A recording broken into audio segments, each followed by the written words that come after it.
আমাদের পাশের বাড়িতে খুব সুন্দর একজন আন্টি থাকতেন। তিনি এতই ফর্সা ও হাসিখুশি ছিলেন যে যখনই তাকে দেখতাম আমার মনটা কেমন জানি করত, সাথে কথা বলতে চাইছিল। একদিন আমি রাস্তা দিয়ে যাচ্ছিলাম, হঠাৎ আন্টি আমাকে ডেকে তার বাড়িতে নিয়ে গেলেন। আমি ঘরে ঢুকে চুপচাপ বসে রইলাম। কিছুক্ষণ পর আন্টি যখন ঘরে এলেন তখন তিনি হালকা পোশাক পরেছিলেন, যা তাকে অসাধারণ লাগছিল। তাকে দেখে আমি কিছুটা অবাক হয়ে গেলাম। আমি তাকে বললাম, কেন আমাকে ডেকে আনলেন? তিনি কিছু না বলেই আমার পাশে বসলেন। তারপর কিছু না বলেই তার পরিহিতা সব কিছু খুলে আমাকে দিতে লাগলেন।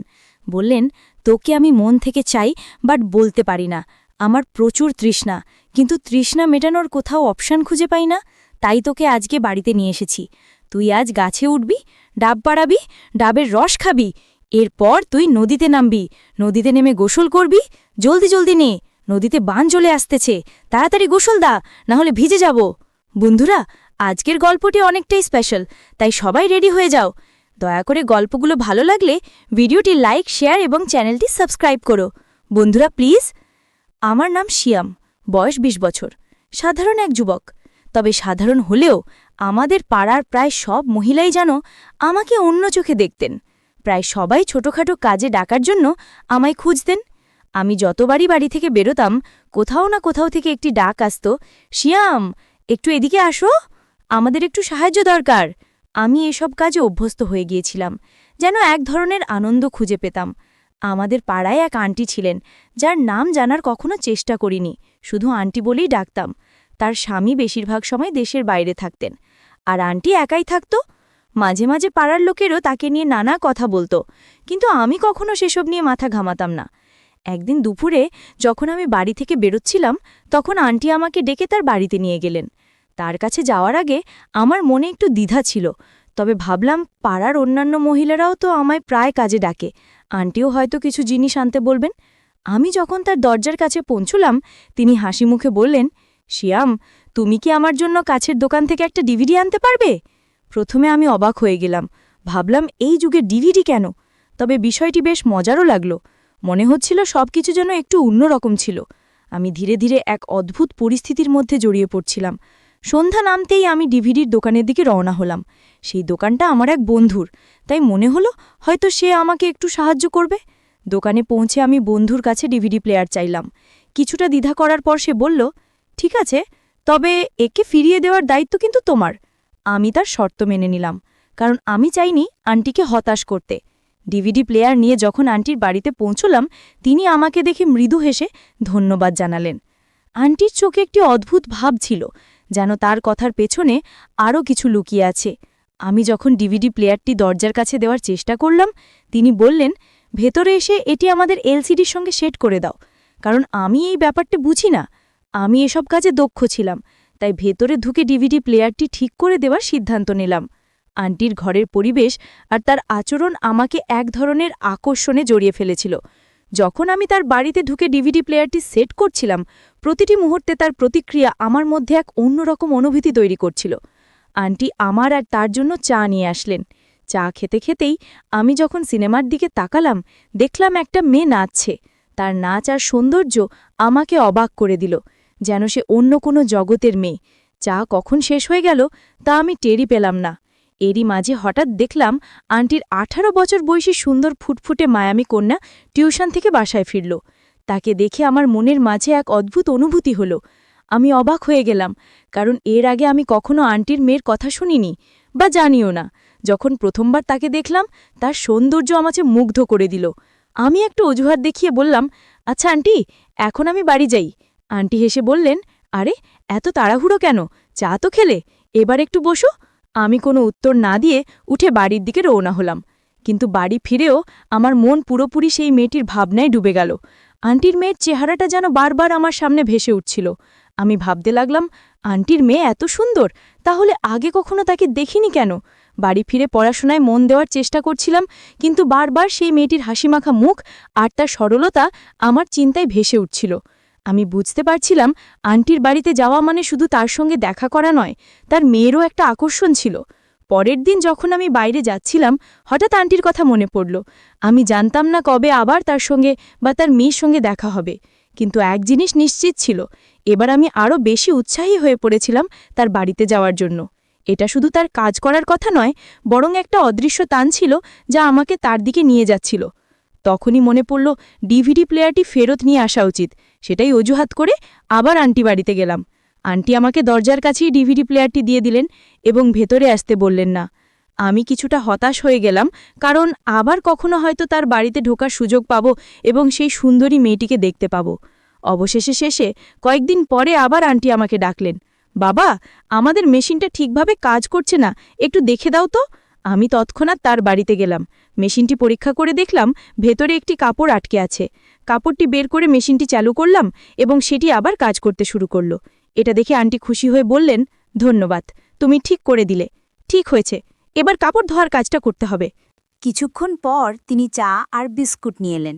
আমি ভাবতে শুরু করলাম, আন্টির মেয়েও তো এই বাড়িতেই থাকে, কিন্তু তাকে এখনও দেখিনি।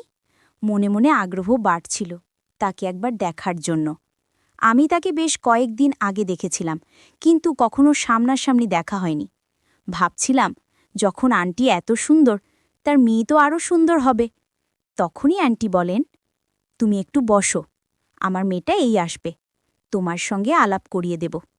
ঠিক সেই সময় তার মেয়ে ঘর থেকে বেরিয়ে এলো। সম্ভবত সে জানত না যে আমি এখানে আছি, তাই কোনো ওড়না ছাড়াই বেরিয়ে এলো। তাকে দেখে আমার চোখ বড় হয়ে গেল, যেন এক পরী আমার সামনে দাঁড়িয়ে আছে। তার ভেজা চুল দেখে মনে হলো সে এক্ষুনি স্নান করে এসেছে। সে একটি গোলাপি রঙের পোশাক পরেছিল, যা তাকে একেবারে অপসরার মতো লাগছিল। আমি তাড়াতাড়ি উঠে দাঁড়ালাম। আন্টি তার মেয়েকে বললেন, এটা আমাদের প্রতিবেশী সিয়াম, খুব ভালো ছেলে, অনেক কাজে সাহায্য করে আমাকে। এটা শুনে তার মেয়ে আমাকে একটু দেখে নিল এবং আবার নিজের ঘরে চলে গেল। আন্টি বললেন, ও অপরিচিতদের সঙ্গে বেশি কথা বলে না, ছোট বয়সেই অনেক কষ্ট পেয়েছে ও। এরপর কথায় কথায় আমি তার স্বামীর কথা জানতে চাইলাম।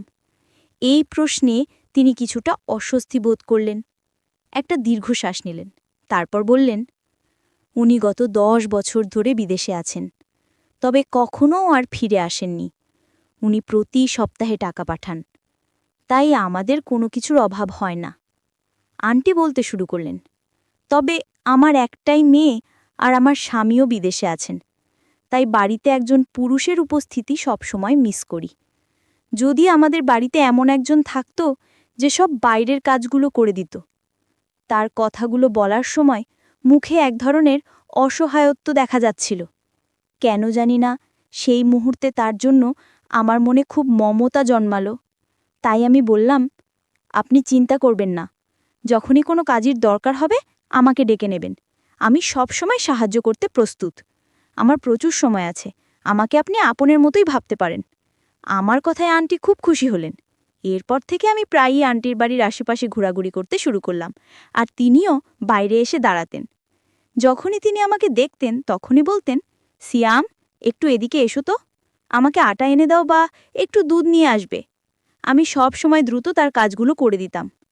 একদিন আন্টি আমাকে ডেকে বললেন, সিয়াম, একটু বাজার থেকে সবজি নিয়ে আসো তো, মেয়ের জন্য বিশেষ কিছু রান্না করতে ইচ্ছা করছে। আমি তৎক্ষণাৎ বাজারে গেলাম। সবজি নিয়ে ফিরে আসার সময় দেখলাম তার মেয়ে রান্নাঘরে। সে চুপচাপ রান্না করছিল। তার প্রতিটি কাজ খুব যত্নশীল আর শান্তভাবে করছিল। আমাকে দেখে হালকা একটা হাসি দিল, যা আমার মন ছুঁয়ে গেল। সে খুবই কম কথা বলতো, কিন্তু তার চোখগুলো যেন অনেক কিছু বলে দিত। একদিন আমি যখন আন্টির বাড়িতে গেলাম, তিনি আমাকে চায়ের জন্য ডেকে নিলেন। বললেন, সিয়াম, আজ তোমার জন্য বিশেষ চা তৈরি করেছি, এসো, বসো। আমি তার সঙ্গে বসলাম এবং আমরা নানা বিষয়ে গল্প করতে থাকলাম। আন্টি এখন তার পরিবার এবং নিজের জীবনের গল্প বলতে শুরু করলেন। তিনি জানালেন তার মেয়ের নাম তানিয়া, আর সে তার বাবার খুব কাছের ছিল। যখন তার বাবা বিদেশে চলে গেলেন, তখন তানিয়া তাকে অনেক মিস করত এবং ধীরে ধীরে নিজেকে গুটিয়ে নিতে শুরু করল। আন্টির কথা শুনে তানিয়ার প্রতি আমার সহানুভূতি আরও বাড়ল। আমি তার জীবনের কঠিন সময়গুলো বোঝার চেষ্টা করছিলাম। একদিন আমি তাদের বাড়ির সামনে দিয়ে যাচ্ছিলাম, তখন এক মিষ্টি কণ্ঠ আমাকে, সিয়াম, কোনাল, একটু এখানে আসবে? আমি তাকিয়ে দেখি সেই ডাক তানিয়া দিয়েছিল। আমি তার কাছে দৌড়ে গেলাম, তানিয়া বলল, আজ মা অসুস্থ, তাই দয়া করে একটু দুধ নিয়ে আসতে পারবে? এটা শুনে আমি তৎক্ষণাৎ দোকানে গিয়ে দুধ কিনে আনলাম। বাড়িতে ফিরে দরজায় টোকা দিলাম। তানিয়া দরজা খুলল। আমি বললাম, দুধ নিয়ে এলাম, এই নাও। তখন তানিয়া একটু হেসে বলল, দয়া করে ভেতরে এসে দুধটা হাতে দিয়ে যাও। আমি ভেতরে ঢুকলাম। তারপর সে বলল, মায়ের পাশে একটু বসে থাকো। আমি আন্টির ঘরে গিয়ে দেখি তিনি বিশ্রাম নিচ্ছেন। কিছুক্ষণ পর তানিয়া আমাকে জিজ্ঞেস করল, সিয়াম চা খাবে? তার স্বরে এমন কিছু ছিল যার কারণে আমার মুখ থেকে শুধু জি শব্দটি বেরোলো, কারণ আমি কিছুটা নার্ভাস ছিলাম। তবে তার মুখে একটা অদ্ভুত হাসি ছিল, যার মানে আমি বুঝতে পারলাম না। কিছুক্ষণ পর সে চা নিয়ে ঘরে ঢুকল এবং বলল, আমার মা তোমার অনেক প্রশংসা করছিলেন, তুমি আসলে কি করো? আমি উত্তরে বললাম, সারাদিনই অবসরেই থাকি। এটা শুনে সে হেসে উঠল। আমি লক্ষ্য করলাম সে যখন হাসে তখন তাকে আরও সুন্দর দেখায়। তারপর হঠাৎ তার মুখটা একটু বিষণ্ণ হয়ে গেল। আমি চা খাওয়ার সময় আমি ভাবিনি যে ও এতটা কাছে এসে বসবে। ও হঠাৎ আমার হাতটা ধরল এবং বলল, সিয়াম তুমি কাজ কেন করো না? এই কথায় আমার চোখে পানি চলে এলো। আমি বললাম, আমার বাবা মা মারা গেছেন, আমি দিনে দুবেলা খাবার পাই, তাই আয় করে আর কি করব? এটা শুনে সে রেগে গিয়ে উঠে দাঁড়াতে লাগলো। আমি বুঝলাম এটাই সুযোগ, তাই তার হাত ধরে তাকে থামালাম। সে তখন বলল, সিয়াম তুমি বিদেশে চলে যাও, সেখানে গিয়ে অনেক টাকা উপার্জন করো, তারপর নিজের ঘর বানাও এবং বিয়ে করো। পাড়ার লোক আর কতদিন তোমাকে সাহায্য করবে? এই সব কথা বলে সে আলমারির কাছে গেল এবং সেখান থেকে কিছু গয়না বের করে আমার হাতে দিল। ও বলল, এগুলো আমার বিয়ের গয়না, এগুলো এখন আর আমার কোনো কাজে আসবে না, তুমি এগুলো ধার হিসেবে নাও, বিদেশ থেকে ফিরে এসেই ফেরত দিও। কথাগুলো বলে সে চোখ বন্ধ করল। তার মুখে এক ধরনের অদ্ভুত শান্তি ছিল। আমি তখনই সিদ্ধান্ত নিলাম, এবার আর তাকে না করব না। আমি সেই গয়নাগুলো নিলাম এবং বললাম, তোমার এই উপকার আমি কোনোদিন ভুলব না। এটা শুনে সে বলল, এটা উপকার নয়, ভালোবাসা। ভালোবাসার প্রতিদান কেউ দিতে পারে না। তুমি আমার মায়ের জন্য অনেক কিছু করো, তাই মা কিছুটা তোমার জন্য করার জন্য গোপনে আমাকে সব বলে দিয়েছে। বন্ধুরা, আজকের গল্পটি এই পর্যন্ত। গল্পটি তোমাদের কেমন লাগলো অবশ্যই কমেন্ট করে জানাবে।